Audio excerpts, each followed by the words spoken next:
Carnosaur 2.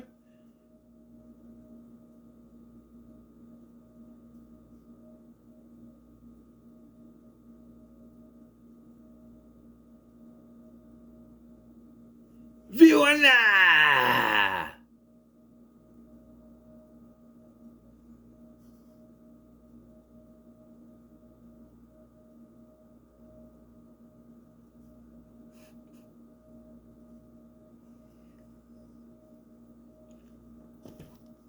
Hello there! I'm Scotty.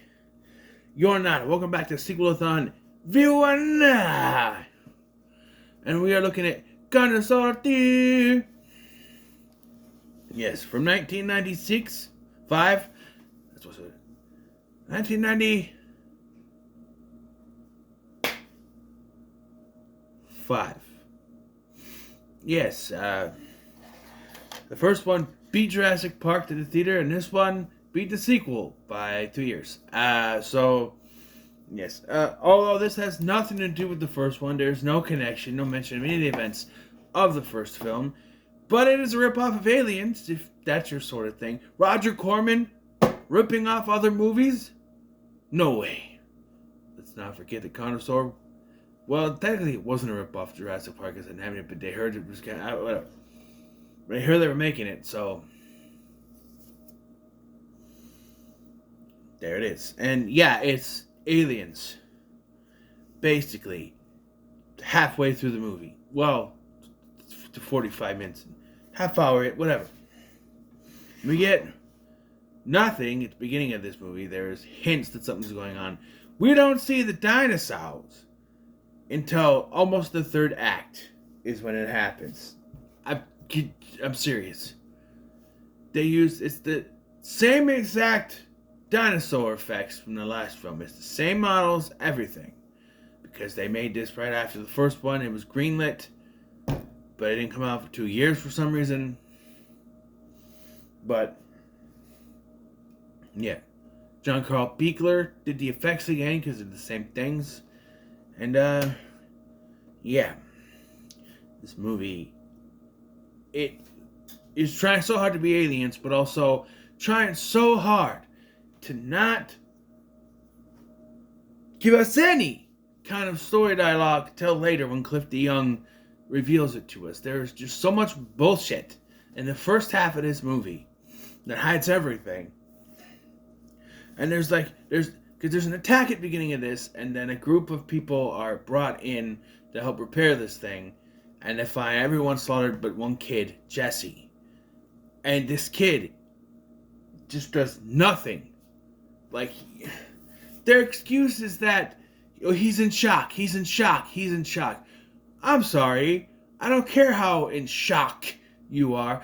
Usually people come to rescue, the first thing you're going to say is, watch out for the fucking dinosaurs! Also, pretty fucking convenient that after all the slaughtering, they disappear as around the time these guys show up and then just pop back out again. Because that's how animals work. They don't just spread out and control the area. They don't see one fucking dinosaur until it's finally time for the dinosaurs to show up. And like, you get this weird point of view the whole time. It's just like, it doesn't really work any sense because they're trying so hard to hide the fact that there's dinosaurs from this. Budget-wise, maybe, what was the budget of this? $800,000. $800,000, and they were forced, and they, for some reason, thought they needed to save the dinosaur effects to the third act of this film. But yeah, so there's this place called Yucca Mountain Nuclear Waste Repository. And you got this kid named Jesse, this teenager named Jesse, and his friend, who we never see again. His friend is kicked out of the mountain, but he gets to stay. It reminded me of Return of the Living Dead 3, where the guy sneaks in, that was his dad, is his Uncle Joe, because that's an original name, works at the site. And it's like, Jesse, you can sneak in here. And this pissed me off, because like one of the other workers is showing him how to do this thing. He's like, Jesse, you're pushing it. And Jesse, rightfully so, is like, you told me I could do it. Is yeah. And then we get from other view, this chef goes out and we see from a POV that he's attacked by something. Then there's a bunch of other noises, and then we just cut to following a repair team, which is our Marines from Aliens, but they're not Marines. They're a repair team, which they remind us a couple of times. They're just a repair team. And then I'm looking at some of the, like, there's a point where, like, the cast, I did not look at the cast before I watched this. So you have these, you get John Savage as Jack Reed. He's basically our main character here. Cliff DeYoung is Tom McQuaid. Then you got Neith Hunter from Sunday Night 4 and 5 as Galloway. And then out of nowhere, because you got this guy, Monk, who's he's talking about banging a chick or something. Then he plays loud music, which wakes up the Joanna Man. Miguel A. Nunez Jr., and I almost flew out of the seat. And I was in a van, so that would have been terrible. I hit my head. I was like, Miguel A. Nunez Jr. pops like, "Hey, what's wrong with you, man? You know the only song I listen to is this. Ooh, baby, ooh, baby, ooh, baby, ooh, baby." No. But, yeah. There's also Kahane and Rollins, but they're not important at all. They're just there. And yeah, but there's a point where Miguel A. Nunez Jr. is sitting in this chair. I'm looking at this chair and I'm like, this is supposed to be a regular chair in 1995, is it? They're trying so hard to be aliens. It's like a futuristic technology which makes no sense. It makes no sense to the plot of this film because Aliens took place in space many years from now. From 86 when it came out. Decades away, as a matter of fact. And here, it's 1995. And because they're ripping off Aliens, they have futuristic looking shit at a time where they shouldn't have futuristic looking shit. I'm just saying. Yeah. And so this McQuaid, who's obviously Burke from Aliens, though less evil, he's more so trying to make sure the nuclear devices aren't detonated at any point. He's also trying to protect the secret of the dinosaurs, but still. Eventually they find Jesse, who says nothing. And again, I'd be like, dinosaurs. Fucking dinosaurs. But the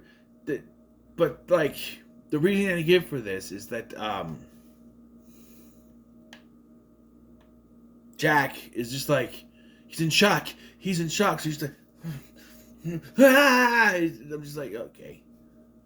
And then, like, the dinosaurs eventually do show up. And it's velociraptors just, again, and it kills Moses. So there goes Miguel Hernandez Jr. and my attention span. There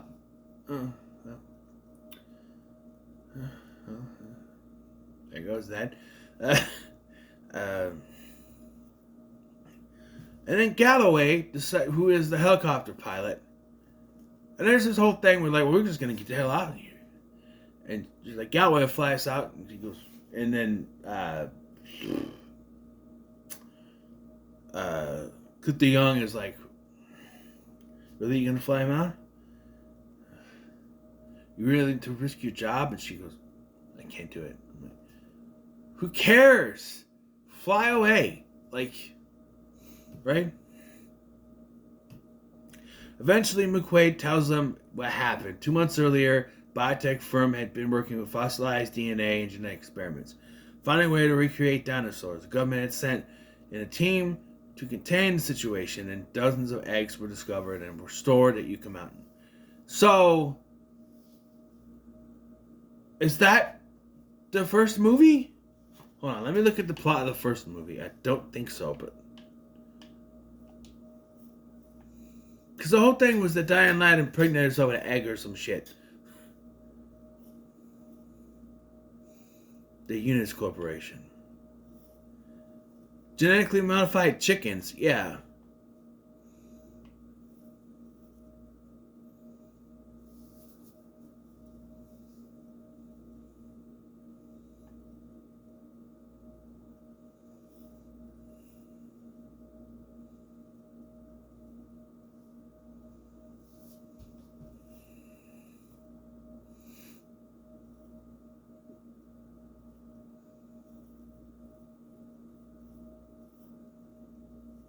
I don't know.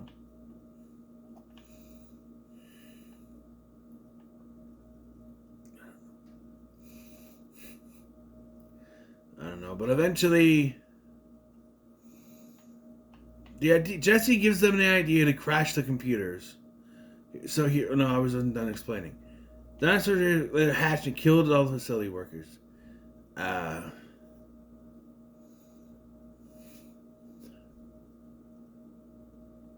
and Jesse points out the dynamite, which she pointed out earlier. It's like, "Whoa, that's a hunk of dynamite," or something like that he should. And they want to blow up the plant. But the lower levels of the facility are a repository for atomic waste. Which is legal, but okay. Well, maybe not. Dozens of warheads. Radiation is now leaking from the containment unit because it was damaged by the dinosaurs, and the repository failure will occur in less than two hours, potentially setting off the warheads. So leave. The helicopter is gone, but they need to find a way out. So they crash the computers, sent to emergency mode, which allowed the evacuation team to rescue them. That is their way out. They're going to use dynamite with tripwires to hold off the dinosaurs while getting the elevator. And then it proves to be idiots because two of them trip over the tripwires and explode anyway. Rollins is killed by a velociraptor in an elevator. And then the elevator crashes. Monk is injured because he activates a tripwire while running from one dinosaur. And so then Monk and McQuaid just blow themselves up to kill the remaining velociraptors. Jesse and Jack continue forward, but Jack trips over a wire. They made these characters stupid on purpose and they end up dangling from the platform. And then he falls a long way. Jesse gets to the surface and the evacuation team is there, but he refuses to leave. So he goes back for Jack. Because they refuse to retrieve him, and so he goes back and gets Jack. And they avoid a T-Rex, motherfucking T-Rex, on the way to the rescue helicopter. Then Jesse blows the fucker up, but the T-Rex bursts out of the building before the whole explosion can happen. You know, it happens, but he's. So Jesse gets in the. This is literally just aliens. Get away from her, you bitch! That's basically what it is. That's basically what it is. The line is, stay away from her, you bitch. This is film class, right?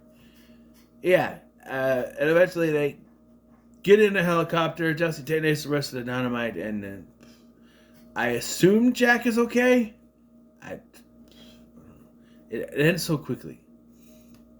Now here it says that I have a quarry with this.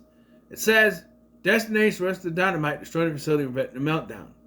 You just blew up a facility which contains nuclear devices. Those are going to blow up too. Yet it says it prevents it. You blew up a facility housing nuclear devices. It's gonna blow up too. This was stupid. But what I expected, Roger Corman, the first Carnosaur was stupid. He gave birth to an egg. Come on. But yeah, stupid, dumb. I'll give it a middle of the road. I'll give it that. Yeah, middle of the road. So, what are your thoughts on Carnosaur 2? Carnosaur 2. Like, share, and subscribe. Thank you for watching. I'm Sky, and I'll see you in the next one.